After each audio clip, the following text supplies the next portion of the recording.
Years, we will reveal our top 5 horror movies that we saw and were released in 2024. So I guess we should preface this by saying that this is only this isn't a definitive list because, we can't watch every horror movie that releases in one year. That'd be crazy. So this is more of just a sampling of the year for us, just, normal human skeletons that we are. John, what is your number 5? I have a couple of honorable mentions. Okay. Just 2, and I'm just going to name them. I'm not going to go into why. I still got to give Longlegs something. I just couldn't put it in a top 5 because it did fall a little short. Why? Why did it fall short? There was the whole is it, isn't it sort of ending just kind of fell flat with me. I think Perkins should have gone with one direction or the other. Because then it kind of made a lot of what we saw before almost seem useless, but I don't know. Right. Maybe there'll be a second one. I don't know. I would echo the same sentiment. I was let down by the third act, though I found the movie to be really well made and a visceral experience. I just was not a fan of the third act. And the more I think about Nicolas Cage's performance, the more it's just sort of seeing it for the first time is very striking. But the more I think about it, I feel like it's less substantive than what's there. It's kind of for me, it's a big shocking moment, like a Hannibal Lecter or something like those lines, but without the same punch. But I don't know. Oh, I can see that. Because I was going to say, I think he went out of his way and he kind of improvised those lines. Mm-hmm. Especially the singing bits of just how this guy is going to be into glam metal. Mm-hmm. Which is a weird choice. I like it though. Mm-hmm. What else? And then Cuckoo, which I wish I just liked it more, but it was just a straight creature feature. Mm-hmm. I enjoyed it. I would have put it in my top 5, but yeah, I enjoyed it. Cool. Anything else? No, I just thought those 2. Coming in at number 5 for Johnny's top 5 horror movies of 2024. And an upset for Rolando Alvarez, Trap.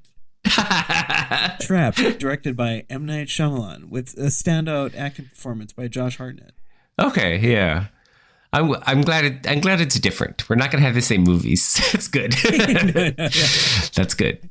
I enjoyed the shit out of that movie. It's silly. I liked it a lot. Okay. I'll give 2 quick honorable mentions. I think The Substance is probably the one that got the most mainstream attention outside of Longlegs, right? And It just fell a little short for me. I did enjoy it and like what it was, but it just didn't resonate as much with me, I'll just say. But the other movie I wanted to say quickly was be Somewhere Quiet. Small indie. Would you say Maxine? No, Maxine won't be on my list. But yeah, that's another movie that had a bunch of hype behind it that I think fell pretty much flat. I liked it less. But yes, Somewhere Quiet I really liked. It kind of was a surprise, came out of nowhere for me. I liked the story. I liked the acting. I thought it really had a lot of tension and mood to it. But it just fell a little short, I think, because I like my 5 that I picked. And just to recap, this is the one about the gentleman who's alone in his trailer and there's a storm happening? No, this is the one where the girl was taken hostage and then has PTSD and her husband takes her out to the cabin. Yes. Or whatever, and then she starts having... And she's convinced that the husband is doing the other stuff. I really liked it. I thought it was a very, very effective movie for me. But... Oh, she was fantastic. Yeah, sorry, yeah. My number 5... I wonder if this will surprise you. My number 5 is Abigail. Oh, I didn't think it was going to make your top 5 at all, to be honest. I just feel like it's one of those movies that the trailer gave away the twist of the movie. So you already kind of knew what you were going into with the movies, but I think Abigail really delivered on its premise. It's just a fun B-movie horror. John, what is your number 4? My number 4, surprisingly, is Abigail. Okay, cool. Yeah. I was going to say the director is Matt Bettinelli, Alpin, and Tyler Gillette. I think knew how to have fun with a movie, right? And standout fucking actors were Alicia Weir as Abigail. She was fucking great. She was so cool. And then, of course, Kevin Durant. I was like, damn, he was fucking great. He was so funny. And then also R.I.P. Angus Cloud. This would be his swan song, I think. And he was great. Yeah, I'd have to agree with that. My number 4 is Exhuma, which I liked quite a bit. The latest South Korean horror movie. I like that it is kind of a bloody folk tale that is balanced, I think, with the good story. It has a lot of heart in it. And though I think the story is a little dense on lore, maybe too much, right? But I think that there's the actors in it are really likable and the characters, and it just seems like a really cool movie. So Exhuma would be my number 4 movie. So my number 3 movie is Exhuma, directed by Jang Jo-hyun. And I was going to say a stand-up performance by Choi Min-sik, who was the main guy. He was great. Yeah. Yeah, I agree. I mean, maybe it was a little dense, but I also appreciated it was kind of long, right? It was like 2 hours, 20 minutes, and you never really could guess where this story was going. Yeah. Every time you thought you knew what the movie was, I did not expect it to turn into a supernatural movie. I was like, oh shit. Okay. Right, yeah. It's crazy. And a lot of there's almost 2 movies in here. You could just do separately. 3 or 4, kind of. Yeah. Yeah. It started off seeming like a con or a scam to cover up a murder or a series of murders, and then I don't know. It's cool. My number 3 movie. I feel like we are going to have the same. My number 3 movie is First Omen. I think it's one of those movies that it's a prequel worth watching. I think it is stunning visuals in it. It's a body horror movie. But I think the film's standout is Neil Tiger-Free.